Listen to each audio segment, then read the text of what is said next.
Southern Syria is once again gripped by deadly unrest. Clashes between the Druze minority and forces loyal to the new Syrian government have escalated in Sweida.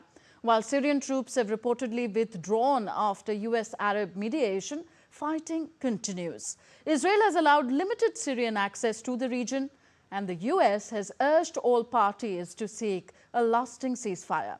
DD India's Nistroy Roy reports. After months of simmering unrest and a fragile status quo, southern Syria is once again on the edge as violent clashes between the Druze minority and forces loyal to Syria's new Islamist-led government intensified in the province of Sweida. A plume of black smoke rose near buildings in Sweida's countryside on Friday after days of bloodshed in southern Syrian province's capital city.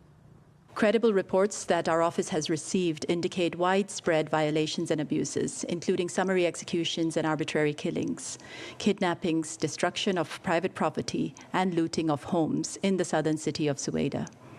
Among the reported perpetrators were members of the security forces and individuals affiliated with the interim authorities, as well as other armed elements from the area, including the Druze and Bedouin. Meanwhile, Israel has agreed to allow limited access to Syrian forces into the Sweida area of southern Syria for the next 2 days. This comes after the Syrian interim authorities said on Thursday that the government forces have withdrawn from the southern province of Sweida, but clashes resumed late on Thursday between fighters from the Bedouin tribes and the Druze. The United States has condemned violence in Syria, calling on all parties to step back and engage in meaningful dialogue that leads to a lasting ceasefire. Over the last 48 hours, the United States has led diplomatic efforts to promote real de-escalation and peace. As Secretary of State Marco Rubio noted yesterday, we have engaged all the parties involved in the clashes in Syria. We have agreed on specific steps that will bring this troubling and horrifying situation to an end tonight. This will require all parties to deliver on the commitments they have made.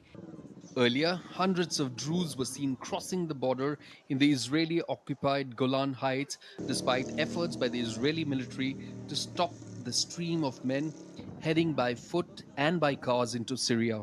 Members of the Druze community appealed for the protection of their families in their neighboring country.